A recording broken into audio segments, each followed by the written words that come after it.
Welcome back to another episode of Money is Blind podcast.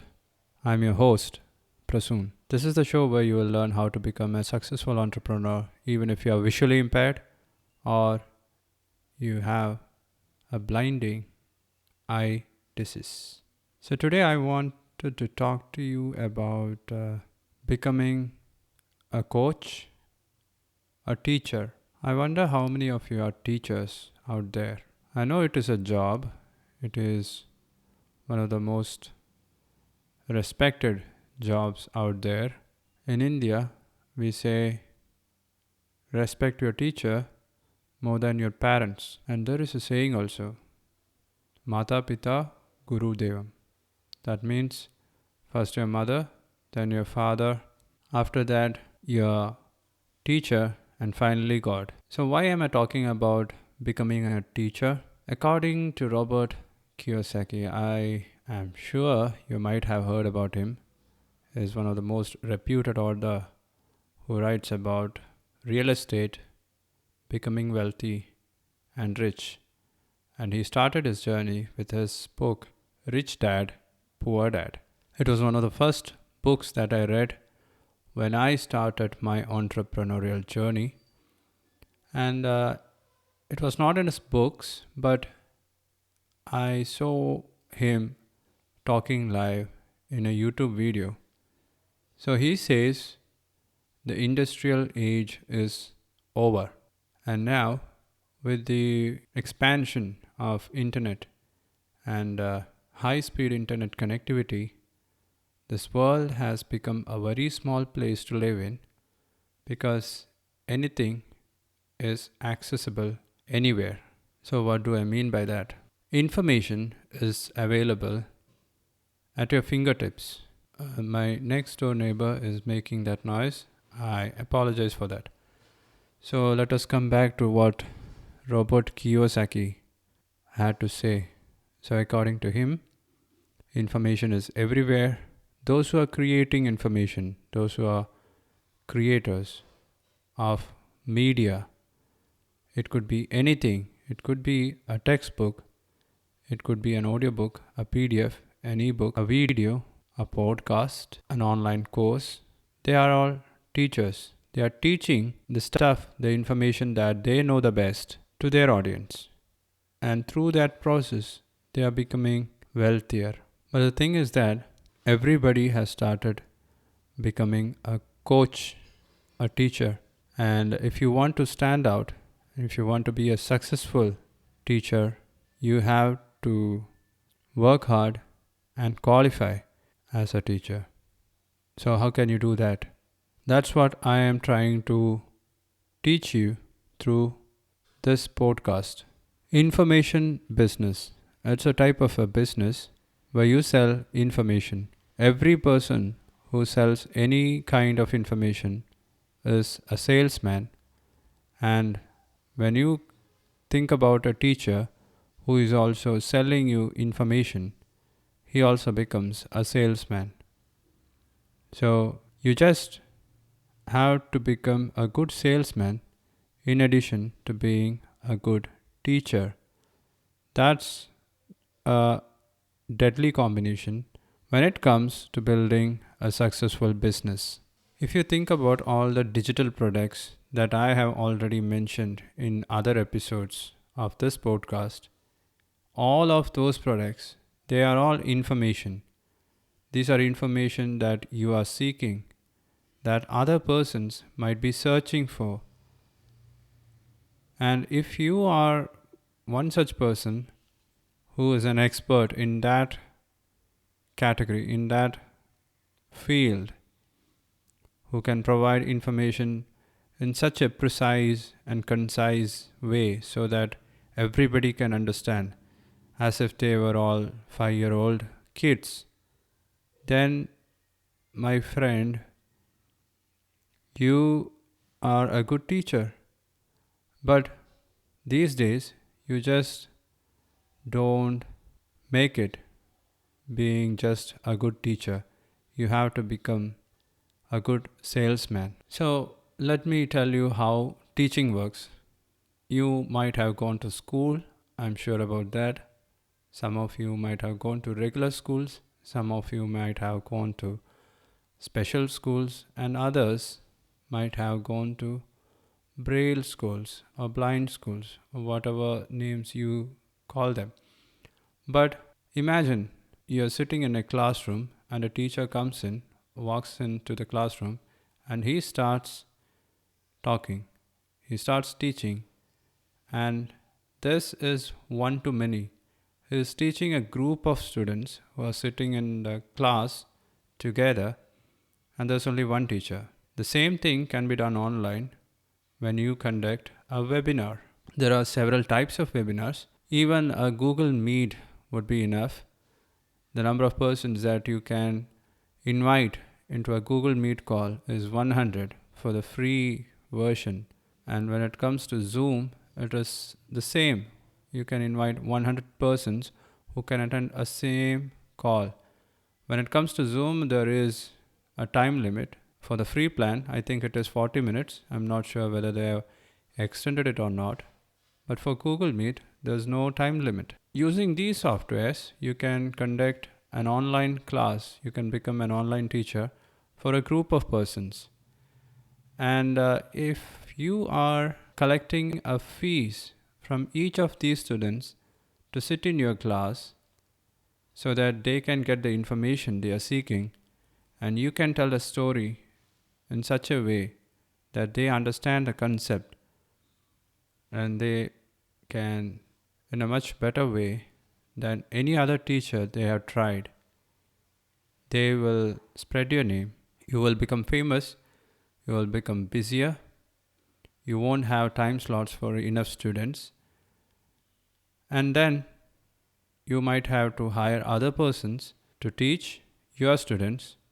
First of all, you will have to teach the other persons that you are hiring, that is training the trainers, and then these trainers will be teaching your new students.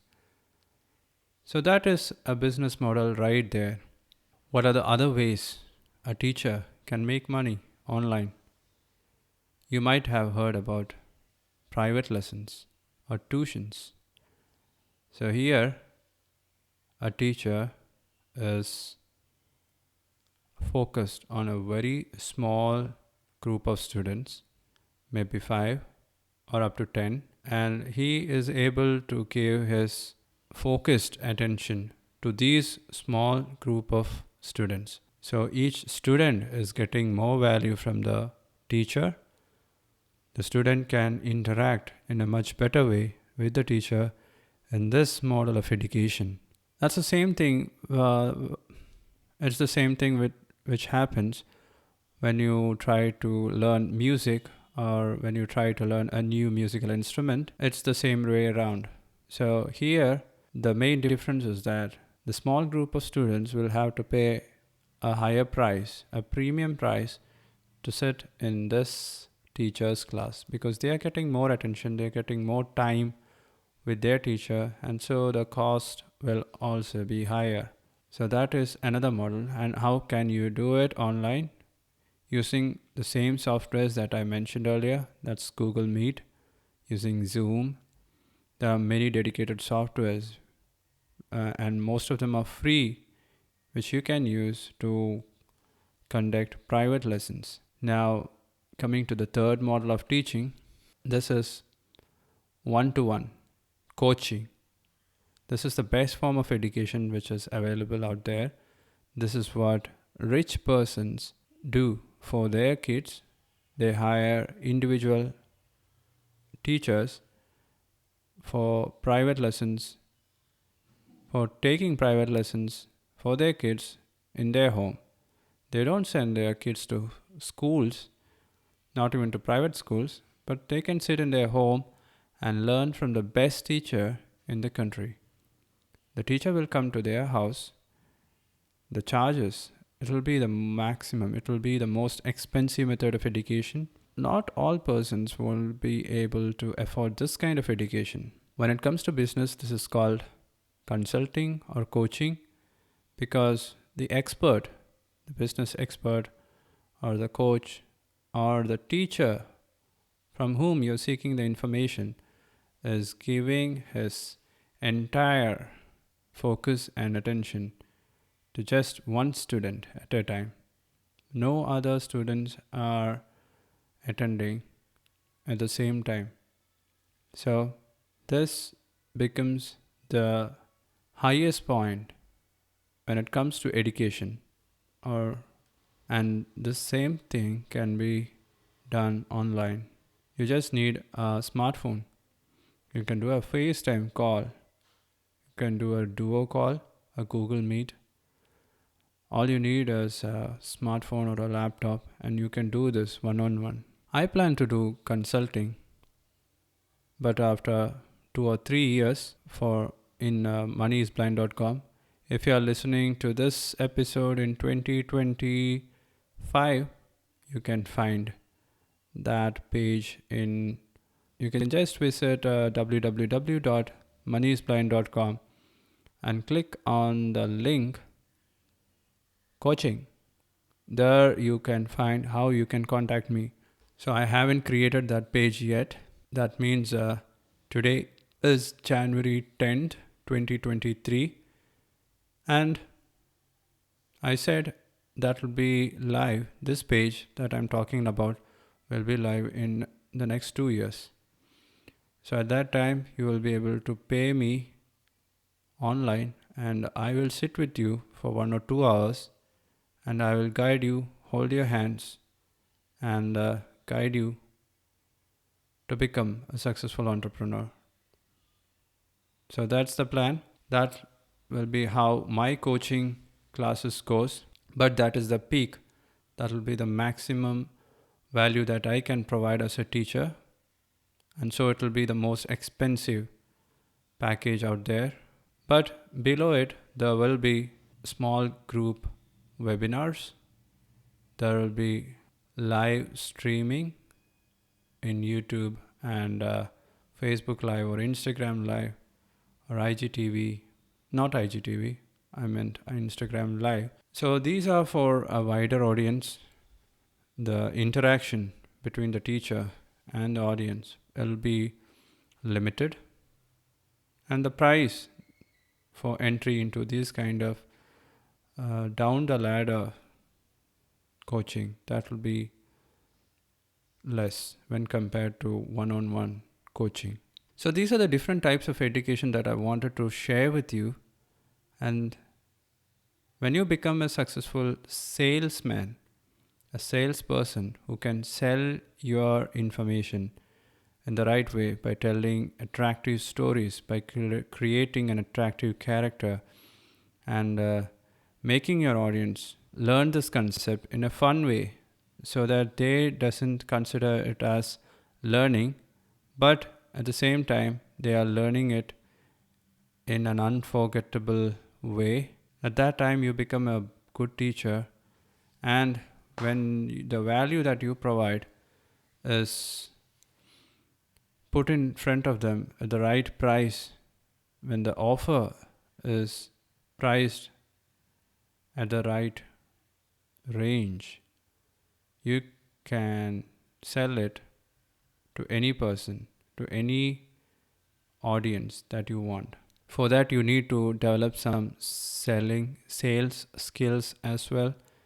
It's not all about marketing. I am still learning the trade of sales as an entrepreneur.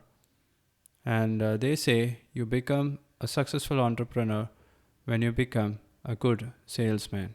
That's what you want to be, a combination of a good teacher and a salesperson to create a successful information business, and then make several digital products like ebooks, podcasts, live streams, webinars, online courses, and finally, at the pinnacle of all the your value ladder, there will be your one-to-one coaching services, which you will be providing to your most valuable customers, because they got to pay a premium to talk to you for a long time and get the most value from you. So that's how you plan and create an information business. If you are already a teacher, think about becoming an entrepreneur. If you're already a teacher, think about developing some sales skills so that you can grow. You should be able to sell your expertise. You should be able to market also. Because if you are the best teacher in the world and if you are sitting in your house without shouting, without making any noise, without talking to other persons, nobody is going to know about you. So make some noise. And at that time, when you have all these three skills, you become successful. Money gets attracted towards you, and money starts flowing towards you. And that's when you become a wealthy entrepreneur, even if you are blind. So, guys, always remember money is also blind. I hope this episode was of some kind of value to you. What do you think about this episode? Do you think I should create episodes on specific topics, or should I speak without any restrictions, without any boundaries on whatever things that comes into my mind? I'm still trying to create a routine for all the weekdays. Today also I found myself editing the podcast at 4:35 and we completed it within 5 p.m. So it took us only 25 minutes to edit, export, publish and distribute the podcast. So that was the fastest one. The episode that we did today was the 21st episode, I think, and it was 14 minutes long. So what do you guys think? Should I make specific topic episodes, or should I talk in general about blindness and whatever things that comes into my mind? I am willing to go either route, but I would love to hear from you guys. So you can find the question in the show notes. You can answer it right there. All you have to do is click some buttons by navigating through VoiceOver or TalkBack in your podcast playing app, and you will find the question, right? Answer it and I will reply there. You can also find me on moneyisblind.com. Don't forget the website name. I think that's it. It's been a long one. I'll talk to you guys in the next one. Thank you so much for listening. Bye-bye.